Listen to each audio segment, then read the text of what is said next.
Sa trabaho mo, wala ka bang wala ka bang nakakukwentuhan sa mga ganyang bagay? Wala. Hindi ako pag problema ko, sinasarili ko lang eh. Mabigat nga yun pagka sinasarili mo lang. Minsan sa isang araw mo, may nakakailang emote ka ba? Ganyan sa... Maraming beses. Sa isang araw? Oo, madalas nagkukulong ako ng kwarto. Ay, grabe naman yan. Tsaka mahirap yun nung pagka lumala yun, yung gano'n, yung depression. Pero sana, huwag naman sana. Kasi mahirap talaga yun. Yung inaalagaan mo yung depression na nararamdaman mo. Tsaka dapat nagpapa-comfort ka rin sa mga kapatid mo. Bunso kasi yun eh, ayokong Bagay, baka mas maganda kung marami kang ino-open yan para di gaano mabigat sa pakaramdam. Okay lang naman. Ngayon okay ka na, okay ka na ma'am. Hindi, umiiyak na ulit ako. Umiiyak ka na ulit ngayon? Oo. Okay lang naman na ilabas mo yung luha mo kasi bawat labas ng luha mo nakakabawas ng bigat ng pakaramdam. Maging good vibes ka na lang sa lahat ng bagay na napupuntahan mo o sa mga kakilala mo. Hirap na ako lagi makatulog ang ginagawa ko. Iiyak ako. Hanggang sa makatulog. Araw-araw yan. Ganon? Ay, hindi ka makatulog pagka hindi ka umiiyak? Oo, yun lang ang pampaanto ko eh. Parang nasanay na ako. Buti sana kung nakakapagsalita yung unan, no? Yung unan na lang yung magko-comfort sa'yo. Kaya mo yan, ma'am. Huwag kang mawawala ng pag-asa. Marami nga dyan, mas mahirap pa sa nararanasan mo eh. Oo. Tapos kinakaya nila. Tsaka bata ka pa naman eh. Marami ka pang marami ka pang... Marami pang problema. wala kasing nagko-comfort sa'yo, ma'am. Na yung nagbibigay ng payo na na mas yung parang talagang tatatak sa isip mo yung mga payo nila. Wala kasing ganoon. Kaya ganyan ka. Hindi. May mga past trauma din kasi ako eh. Ano naman yun? Yung dalawa kong tito, munti ka na ako kasain. Ilang taong ka na nun? Hindi ko na matandaan.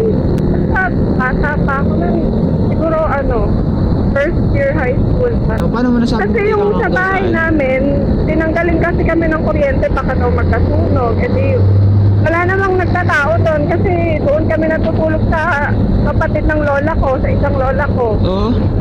Tapos pumasok yung tito ko, ay kakararating ko lang galing school. Mupo muna ako, nagpahinga kasi inaantay ko yung kapatid ko. Oo.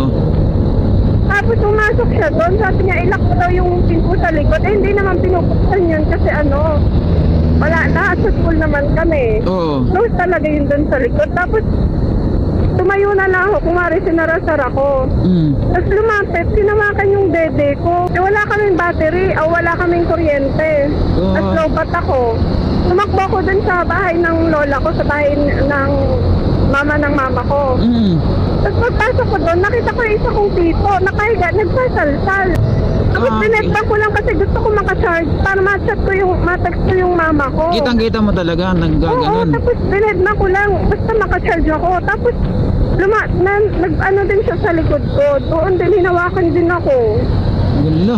Tapos tumakbo ako palabas. Nagtumbang ako dun sa isa kong lola. Tapos yung lola ko, yung isa kong lola, nagtumbong doon sa mama ng mama ko. Hindi nga ako pinaniwalaan, baka daw gumagawa ako ng kwento eh. Grabe naman yun. Kaya yung trauma ko talaga, yung sa ko, lahat, depression. Oo, doon ka na trauma ng husto doon sa dalawang tito mo na yun. Saka yung mga nangyayari pa sa buhay ko. Pero kitang-kita mo talaga naggaganon yung tito mo. Grabe. Ano yun, nakahubot-hubad? Nakababa lang yung short, nakahiga, naggaganon. Oo. Sasalsal. Grabe naman. Anong nakita mo ng ganon? Parang walang reaksyon? Wala. Asa na ba yung mga tito mo na yun? Nasa probinsya. Buti nakaalis ka agad. Oo. Paano kung hindi ka nakaalis nun? Siguro tutuluyan ka nun. Tatakot talaga ako kasi grabing panginginig ko nun, takot ko eh. Kaya hindi mo ako mansisid. Saka hindi ko talaga maiwasan yung yung ganyang lungkot. Pag masakit talaga yan, iyak talaga ako. Kasi doon ko lang nalalabas yung Oo. yung sakit. Buti nga hindi ka natuluyan ng dalawang tito mo eh. Hindi. Kasi kung nangyari yun, ba't di ka nagsumbong sa mga pulis, ma'am? Hindi ko pa naman alam yung mga ganun-ganun eh. Di mo ba alam yung ganun? Di mo talaga maiwasan yung pag-iyak. Eh, paano yun pag umuwi ka dun tapos nakikita mo yung tito mo? Wala, hindi ko pinapansin. Tsaka hindi ko sila tinatawag na tito. Pangalan lang nila. Hanggang sa magtanda ka, di mo makakalimutan yun. Oo, dala-dala ko pa rin yung Oo, trauma ko eh. Yung ganun ginawa sa'yo ng Kahit tito na mo. pag simula nun, pag may kuwari, may sumulpot agad sa likod ko, grabe na yung gulat ko. Grabe na yung takot. Oo, nanginginig na ako niyan. Kasi nga, dahil doon sa trauma na Mm-mm. nangyari sa'yo.